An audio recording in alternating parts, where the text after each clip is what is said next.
This is The Public Interest. I'm Malika Ramsey. Thank you very much for joining us, of course, this week. With me, as always, is leader of the People's National Congress Reform and leader of the opposition, Brigadier the Honorable David Granger. Welcome, sir. Thank you very much, Malika. All right. Great to have you, as always. Recently, President Donald Ramotar, of course, head of state of Guyana, has named a date for election. Of course, a date that most of us would have been anticipating. Of course, that date is Monday, the 11th of May, 2015. First off, Brigadier, are you satisfied that the president has finally given a date for regional and general elections? It took a long time, but it is necessary for him to have given a date because since the prorogation of Parliament on the 10th of November, the country has been in a state of suspense. I believe investments dried up. There was a great deal of uncertainty in the business community, and even the general population was concerned that the president was not naming a date, and everyone seemed to be in a state of bewilderment. You know, why should there be such a big secret about a public event such as general and regional elections? So what has happened on Tuesday is that some of that uncertainty has been removed. But having named the date, he has created a new wave of uncertainties. But we are glad that at least he took the step forward to announce a date. I'm happy that you jumped on that note of uncertainty, because really and truly the public is concerned that it's the same day when we should be having one of the CXC subjects, of course, written. However, a few hours ago, the president confirmed that that will be the date, and he's saying that the ministry will make provisions for those students to write CXC exams without interrupting the electoral process. Do you trust the president's word on that? No, I certainly don't. School buildings have to be used for elections. Many teachers are used as agents or electoral officials. And the general movement, the logistics, the security arrangements would suggest that it's an unfavorable time. And the president could easily have chosen another day without calling on the Ministry of Education to make those adjustments. So I don't see what is so vital about the 11th of May that caused him to select such a date. There will be some dislocation, and that dislocation is going to affect the performance of the officials on election day. Is it fair to say that some sort of mischief may be afoot? It was a blunder. At best, it was a blunder. It could have been mischievous in that he has some other plan up his sleeve that forced him to select such a date. And we are still to see what that plan is. But I can't imagine that that date was so important, having waited since the 10th of November. All I can say is that it is almost exactly 6 months since the prorogation. But there are other constitutional devices which could have persuaded him to choose another day. So there must be something magical about the 11th, and we'll soon find out. Before we go on to other aspects of the election, after the president would have prorogued the parliament, you did say that you had no intention of meeting with him during this prorogation period. Now that he has named a date, do you intend to meet with him, maybe to even talk about this supposed date for election? I don't think I have much to talk to the president about, actually. My relations with the president are not personal. They are political, and they have to do with constitutional and parliamentary matters. I don't see the possibility that something will arise that I need to speak to him about. But I wouldn't close the door, but what I did announce is that I would not be meeting him on political matters during the prorogation. As far as I'm concerned, even as we speak now, prorogation is still in force. He has not dissolved Parliament. So we are still in a state of prorogation. So what I said in November is valid in January 2015. Sir, on to other matters of election. We have seen, even before this date was named, we saw the AFC campaigning, a Partnership for National Unity, and of course the PPP itself. What are you, once a date has been, once we get a date that everyone can commit to, what are you expecting out of general and regional elections 2015? APNU is a partnership. There are 4 partners, and we'll be meeting very soon, within a few days, to discuss or to, I would say, refine our election strategy. I don't expect much else. As you see, the PPP has started its campaign in a very vile manner, and the AFC has started its campaign. I would say the 3 main parties are on the road, and I would like to refer particularly to the People's Progressive Party, because even before the president announced the date for elections, they had started to issue what I call very vile propaganda.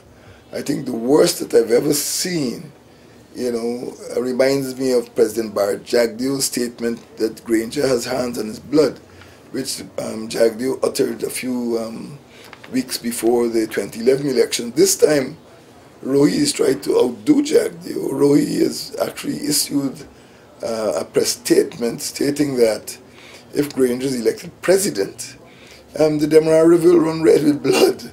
I think, if it weren't so stupid, it would certainly be, the height of malice in an election campaign. And, I've written to the chairman of the Guyanese Election Commission, and I think that the PPP should be asked to withdraw that spurious press statement. Do you feel such press statements and sentiments coming from the PPP could do serious damage to your campaign? In the sense that the PPP controls the state media, and there are many parts of this country, and I cover the country, I go to the hinterland, and many parts of the country do not have access to other media.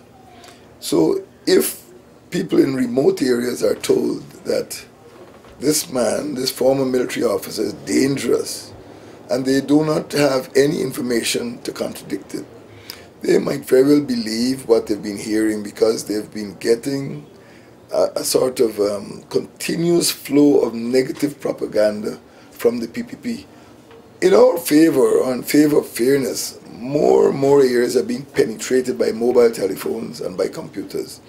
But right now, I think that the PPP and the executive branch of government still have strong influence in hinterland and some rural areas. So yes, statements like that could be damaging. In the past, we've seen them using statements like those against, of course, in the past, PNC, but whoever is in opposition. Some, and of course, they're also abusing state resources to fund their own campaign. Some may argue that David Granger may need to come down a bit, if you want to say, into the gutters to fight the PPP, and in this case, the Donald Ramotar administration. Your thoughts? Well, I'm not a gutter snipe, and I won't be going into the gutter. I think the people of this country have had enough of gutter politics. They want a good life, they want a better country, and I will lead them to that good life and a better country. I do not believe it is necessary to go into the gutter. Let the people, let Rohi and the PPP propagandists stay in the gutter. The people want better. The people want to know that they can live safe lives. They want to know that their children will have a good standard of education. They want their children to get jobs. And no matter how much vitriol, no matter how much propaganda the PPP puts out there, they will still want to rise above that level. So I won't be going there with them. I'll be going above. I'll be taking the people to a higher quality of life. After winning 5 consecutive regional and general elections, of course, the PPP winning 5 consecutive regional and general elections, it seems as though the opposition has been campaigning for years now, especially from 2011 to now, because it was one situation after the other, especially with the 1-seat majority. Taking all of that into consideration, do you believe that Guyanese are really and truly exhausted and they've had enough and they're ready to vote out the PPPC? Well, they are exhausted, they are tired, they're fed up of the PPP. I got the impression that many of them would not have wanted to go into another election, but this is an opportunity. And I think they have discovered that this is the opportunity to remove the PPP and take hold of that good life. As I said, I go around the country in coastal and hinterland areas, And more people are coming to realize how they've been fooled by the PPP for the last 22 years. So in a strange way, even though they're tired and fed up, they are excited that this will be the opportunity to get rid of that feeling of frustration and give themselves and their children a good life. Yes, it's a great opportunity for them. Sir, during the last election, 2011, you placed a lot of emphasis on the importance of education to develop and to push Guyana forward. Will you be using that same sector for your campaign this time around? I will be using it because it's still valid. I will be using it because as I go around this country, I continue to receive complaints from parents about the absence of teachers or insufficient teachers, about the distances children have to travel to get to school, about the high dropout rate, about the low performance, particularly in the hinterland, where children fail subjects at the National Grade 6 examinations. And even in the secondary schools, after children graduate, they do not seem able to get good paying jobs. And all of these problems relate to the education system. So yes, I feel that many of the points that we fought for, many of the issues that we fought over in 2011 are still valid. And they will form the core of our manifesto in 2015. What would be your goal as head of state of Guyana, first 100 days in office, if you were to take the reins?